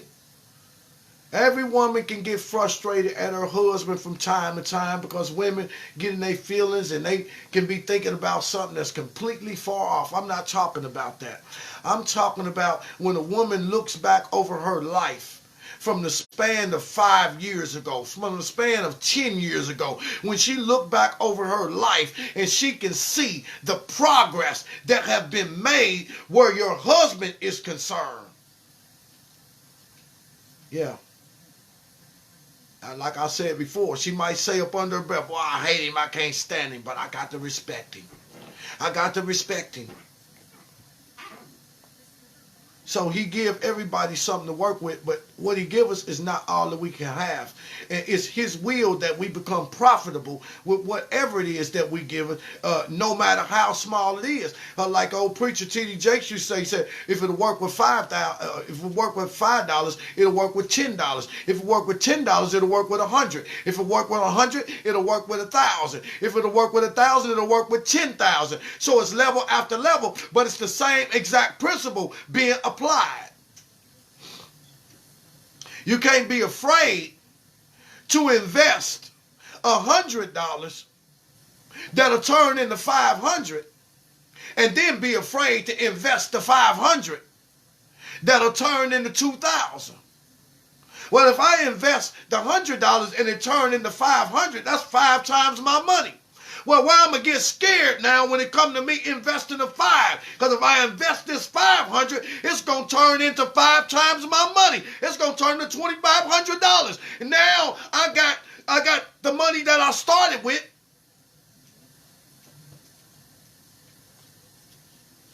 Got the money I started with. And everything else was profit. And the Most High smiles on profit. Because we are doing what he instructed us to do while we live in our life in this world. There are things that have to be answered. There are your brothers out there that encounter hardship. Money answers things. Money answers things. There are people out there that when they get in trouble and the phone ring, hey, elder, I'm in trouble. Can you help me? Money will speak to it. Money will speak to it, and money will bring peace to brothers and sisters where the thing that they're thinking about is driving them to death, to rob them from all of their peace. Money will speak to it. But the money only going to be able to speak when you make it a profit to where you have something extra. So let's go. Let's continue to go. Now, those are gifts, right? God give everybody something to work with. And he don't give everybody the same thing, but he give everybody something to work with. And all that he give us is not all that we can have. I make $100 cutting some hair over there. I can take that $100, man, and go buy some merchandise and then make me $300 off of that. And I take that $300 and go and buy something else and make me $700 off of that. Now take that $700 and go buy something else and make me $1,500 off of that. And it all started with the $100 that I made over there. And the whole time your wife is on the sideline watching you demonstrate. She like, babe, dang, I just went to work for 2 weeks. I seen you pull off 3 moves in the last 2 days that equaled up 2 of my paychecks.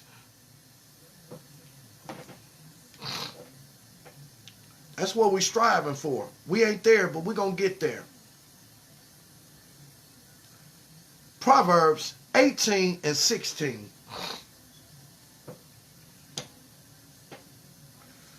Proverbs chapter 18 and 16 says, a man's gift makes room for him and bringeth him before great men. That means that God give every man a gift that'll bring you before great men. A gift. A gift is something that he gives us to be able to make money. A gift. A gift. A gift to be able to go out there and work.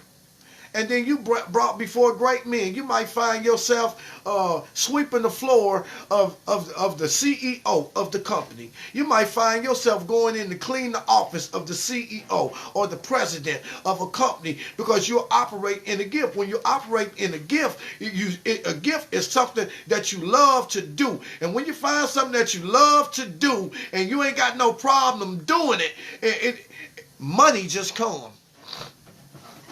When you find something that you love to do and you don't have no problem doing it, you get so good at it that money just comes. And that gift brings you before great men. That gift is what the Most High have given us. He's like a landowner that was traveling to a far country and he turned his gifts over to his servant. A gift makes room for something to be made room for. You know how you make room? Money makes room. Money opens doors. Open that door. Open that door. Close that door. Close that door. Money does that. It ain't no problem. If this house is dirty and in an uproar and I don't feel like cleaning up, guess what? I got some brothers right around here. Hey, you want to make a little money? Go up there and clean up everything. Wipe everything down. Money answers things in this world.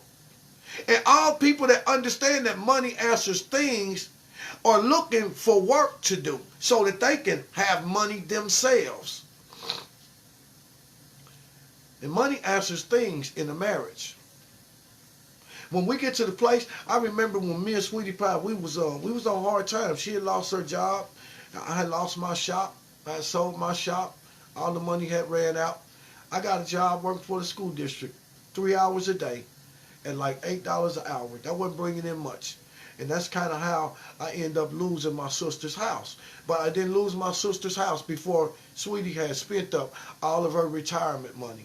I think she probably had some $50,000, $60,000 saved up in her retirement account, you know, and she did everything up under the sun to keep the ship afloat. You know what I'm saying? And I used to tell her, babe, don't worry about it. Don't, you know, we'll make it. Or if you fall apart, it just fall apart.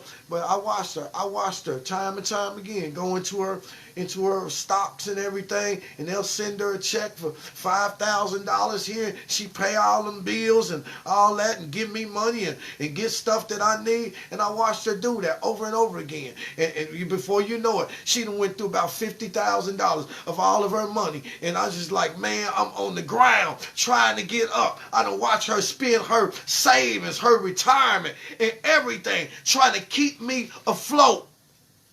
And I know that she wasn't meaning no harm when she was doing what she was doing, but it was frustrating to her. Because she needed to be able to find security. A wife needs to be able to find security in you, brother. She needs to be able to find security in you. And I remember that we was always the life of the party, so people was constantly calling us to go out here and go out there. And one day we went out. And you know, and I don't know whether she overheard somebody saying it or not, but she overheard somebody saying, well, you know, what's wrong? I know what it was. One of my cousins was going over his house, and he asked me to stop and get a 12-pack and a pint of Hennessy. He said, I'll give your money back when you get here, because he knew where I was at. But when I got in there and gave him the receipt and he gave me my money back, she overheard his wife asking him why he had to give me my money back. They always coming over here. They don't never bring nothing and this and that and the other, you know. And that hurt her feelings, but it hurted my feelings too. And I told her, I said, you know what? For the next 3 years, we ain't going nowhere. We ain't going nowhere with nobody. We're going to develop and we're going to put us a plan and we're going to rebuild back our life and we're going to be disciplined and we ain't nobody never going to do us like that again. And that's what we did. That's what we began to do. But it wasn't before that we lost the house. And it wasn't before that we was out and a drunk driver came and that water was standing in the basement. Make a way for it to happen. He will make a way for it to happen. And so we crashed and everything came apart. And the Most High making a way. He's still making a way right to this minute. Rebuilding our marriages. Giving our men their authority back. But I tell you, sister, if you'll get out in front of your man and you'll grant him the authority, the rightful authority that the Most High means for him to have, that will be so encouraging to him that will help him to fall into the place that he's supposed to be in before it's time for him to get there. So a man's gift makes room for him. And what your brother got to do, you got to do whatever thing that you desire when you pray to be. We got to ask the Most High for those things. We got to ask the Most High for those things. So let me show you. This is how it happens. Ecclesiastes 5th chapter. Ecclesiastes chapter 5. Watch this. So when you understand what your gift is, Your gift could be something as simple as a job. It could be something as simple as working at Popeyes. Because we are foolish if we despise small beginnings. Because that small beginning is the start of what we're going to build on. Everything that God gives us is not all that we can have, brothers. But we got to start somewhere and build on top of that. And verse 3 of the 5th chapter of Ecclesiastes says, for a dream comes through the multitude of doing business, and a fool's voice is known by the multitude of words. So rather than spend your time talking about the scripture and talking about the word, let's spend your time doing business. Spend your time working, because while you working and while you might be dunking the fries in the hot grease or putting the chicken in the hot grease, while you working and doing business, God gives you visions to enhance whatever it is that we are doing.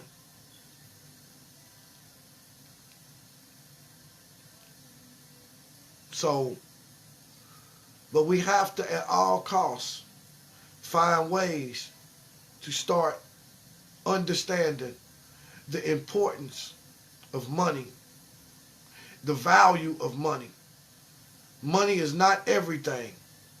But as we stated before, it may not be everything, but it's right up there with oxygen.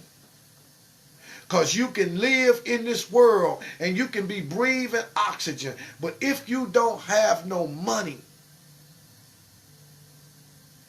you can't take your wife out to dinner. I remember, man, we was on the ground. Our anniversary came. I didn't have $5 to even buy nothing for my wife for her anniversary. And she didn't have money neither, because she didn't work and she depended on me. But my hustle is dead. Ain't nothing going right. My son came and happy anniversary and put $50 in my hand. I remember people stopping at the house and bring a sack of groceries of $20. You come in and somebody that mailed you a check for $300-400. Those things were great, because things like that would shake my wife to the core, because she wasn't used to that. She was used to being able to pay her bills, used to having gas in her car, used to be able to doing those things. And when a woman gets married, she gets married, and security is the primary fundamental reason of a woman getting married, is so that they can have security, that all gonna be well with them, that they can be protected. And when we ain't in the place that we supposed to be in, they lose that security. And it's frustrating. So brother, even if you're in that situation now, you don't purpose to stay there. You're going to come out of it. And sister, if you're in that situation right now with the brother, you know, then you'll understand that there's nothing written in stone that says he's going to be there always. Now, I tell you something. God bless her heart. I don't hold nothing against my first wife. She's my family member. You know, her and my wife have a good relationship. But I'm sure at some point she looks at how things, how I'm moving now, and she looked and can say, well, man, he wasn't doing that when he was with me. And many women have been in that situation, to where you see somebody that had moved on, that was irresponsible, and now you looking back and you thinking, well, they wasn't doing that with me, and it infuriates you. Well, the thing is that sometimes I ask myself the question back when I got divorced early on, could it be that I waited too long to get right or mature, or could it be that they gave up too soon? See, it can go either way. In most cases, a sister would say, well, he waited too late. It's over. It's too it took him too long to get his stuff together. But in the mother's mind, he could say, nah, you gave up on me too soon. Because I always knew in my mind that I was going to make something out of my life. And I always knew that I was going to be the kind of person that was going to have genuine love, and was going to have to be the kind of person that was able to assume the responsibility. But even with my new wife, you know what I'm saying? See, she hung in there with me. She endured with me. She persevered with me. And because of that, it's only fair that she would be entitled, because she is a great part of the building process. Help keeping me building up. Help keeping me from giving up. Help keeping me from falling into a place of depression as a man when I couldn't take care of my business. She is the one that was helping me to get to the place where I needed to be, that had become the security to her. She could have took her money and her retirement and her stocks and walked up and left and said, I made a mistake. But she didn't. She stayed on the ship until the whole ship fell apart. And even while we was coming through the water, clinging on boards and pieces of the ship, get to the bank, no food, no money, no cars, don't know how you're going to do nothing. And she still was there. Don't worry about it, baby. It's going to be all right. It's going to be all right. See, that's what brothers need, because we have been handed a bad hand. First, we come across the ocean and separated from everything. Second, we have no fathers in the home to teach us what it is that we're supposed to know. Third, we have never been associated with the Word of God and His instruction as it related to what He expects out of a man when it comes to marriage. And so somebody have to understand the trauma that a man has been through. He got love in his heart for his wife, love for his children, love for his brother, but don't know how to make it because he ain't never had no blueprint or no instruction. And what we need is we need our sisters to understand some of the things that we have been through. When my sister understand what I've been through and get on my team and say, I'm on your team, baby. I'm going to work with you. You come up with the idea and we'll get it together. And there we go, buying oil and mixing oil and slapping labels on bottles with our names on it and going to places trying to sell it to produce money and doing whatever we can, but we did it together. That's marriage.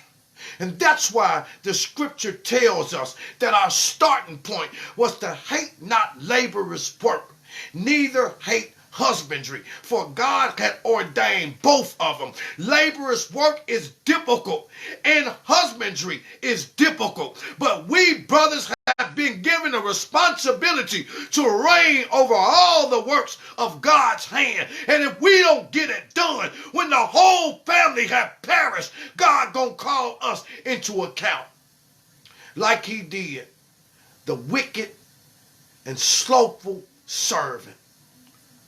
Say, you ought to have put my money to the exchangers. You should have took those things that you know. And I know brothers right now that any conversation can start up and they can tell you about anything, argue with you about any conversation. It could be about a doorknob or it could be about the rocket space shuttle and they know a bit about it and they can argue with you up and down, argue about the football game, about the basketball game, about the hockey game, argue about the sports, argue about what's on HBO and Showtime, argue with you about anything, but ain't got nothing going on in their life. Hey, we got to get it, brothers. We got to get it, brothers. We got to get it, brothers. You want your power back? Just get the money back. I'm scared to death right now. I put my trust in the Most High, but I don't think it's more fear. I think it's more wisdom that you understand the importance of money. I'm afraid. I don't have much money and I don't get much money, but the money that I do, I'm learning how to save it. I'm learning how to put it back. I'm learning how to prioritize, because you never know. You never know when one of your children gonna have a problem. You never know when your wife gonna have a problem. Babe, dang, this just sprung up, man. They want to hit me for $2,000. I don't know where. You never know when a problem gonna spring up. Man, my engine light just came on my car. You don't know when a problem gonna spring up. And the worst thing that can happen, because I've been there, is when you have a problem to spring up on you and you don't have the money to answer that thing or to speak to that thing that's about to drive your wife crazy. We as men, we can deal with not having no money. I can deal with it. If I ain't got it, I just ain't got it. I'll get it fixed eventually. But when it comes to your wife, when she got a problem, you better be able to answer that thing, because she going to drive you crazy. She going to drive you crazy. She going to drive you crazy worrying about it, going to be fussing about it because you ain't got the money to get it done. And you know what I'm saying? And she done married you, and now she's in trouble, and you can't come to her rescue, and she looking at what other people are doing. Oh, she going to drive you crazy about it. So that's where I'm at the point right now, to where I'm like, my credit got to be A1. My credit got to be super strong, because even in times that I don't have no money, I got to be able to, I got to be able to speak to it some kind of way. Because that's what's going to keep the peace in your house. You see? And if you ain't cheating on your wife and you ain't doing things like that, every little thing that you can go through is very minute until you get your money.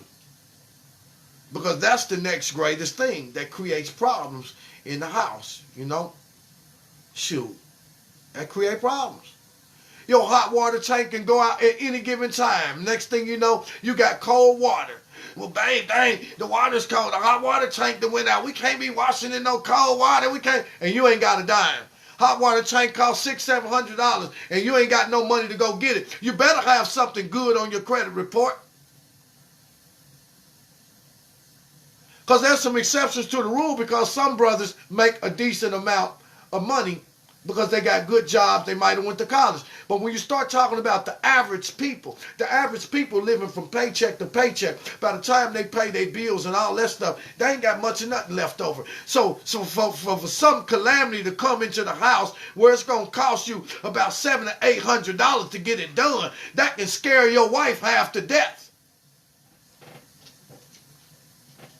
So let's just keep it honest. Let's just keep it real. Let's keep it honest. Let's keep it real.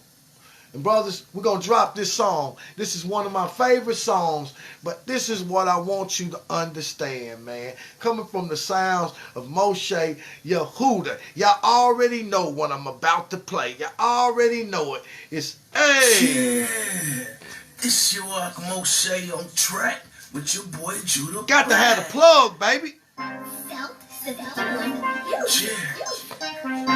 Hey, you know we got the plug on that word, right? We got the plug on that word. We got you, man. Let that money start answering things. I got the plug. I got the plug. I got the plug. I got the plug. I got the plug. Yeah. My hero, what's up? What's up? What's up? Show me some love. Show me some love. We got what you want. Hey, you know what I'm going to do? I got to stop that song. I got to stop that song, because I just thought about something.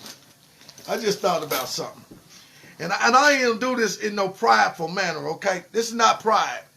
I'm doing this because I want brothers to understand, not so long ago, I couldn't buy bubble gum with my name. I couldn't buy bubble gum. And one day I was riding, and I stopped at the light, and then it's like the Spirit was speaking to me and say, you know what? Your name is good with all these people at church. And yeah, you got street credibility. Your name is good there. But your name is ragged in a can of sauerkraut in the digital world. And if you ain't got no credit, that means that you can't line up with what Solomon said, that a good name is to be chosen, rather chosen over riches. When your name is good, you don't need money. Rich people don't use money. All they got to do is go in and tell the people who it is and tell them that they want it. That was not long ago. We got to work on what we need to work on. So I said, I don't do this in pride. I do this for some of my brothers that might come from the same place that I come from. First thing, we want to have a bank account.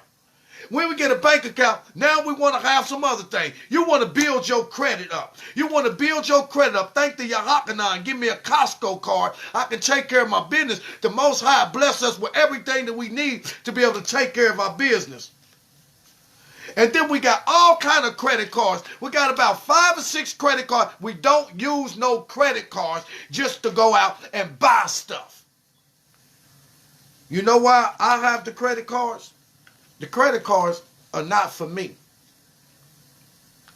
The credit cards are for the security of my wife. Should I not have the money to speak to the thing? See, it's the things that bother my wife that take the peace away from my home.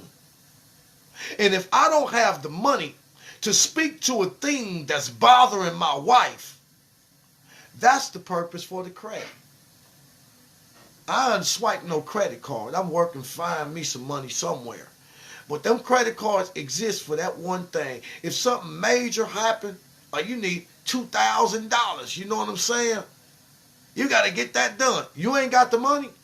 See, if it happened to you, you can tough it out, brother. But if it happened to your wife and you can't speak to it, oops, there go the peace. So what the credit is the credit is the plug. The money is the plug. The word is the plug. The word is the actual plug that gives us the counsel and the wisdom to get to the money. That's the plug that's going to make these things materialize in our marriages and in our life. So when you think of you getting the plug, that's what you want to think about. Got what you want, learnable precepts. It's all in the book. Hey, I got the plug. I got the plug. I got the plug. I got the plug. I got the plug. Yeah. Oh, hey, bro, what's up? Hey, what's up? Show me some love. Show me some love. We got what you want. We got what you want. Learnable precepts.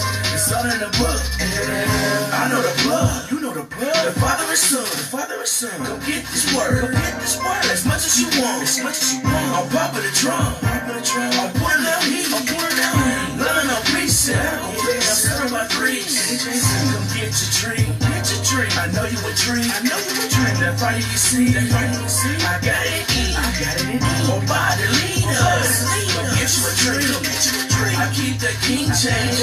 It's 23. I'm putting in work. I'm moving that word. I'm hitting the block. Like it's the first.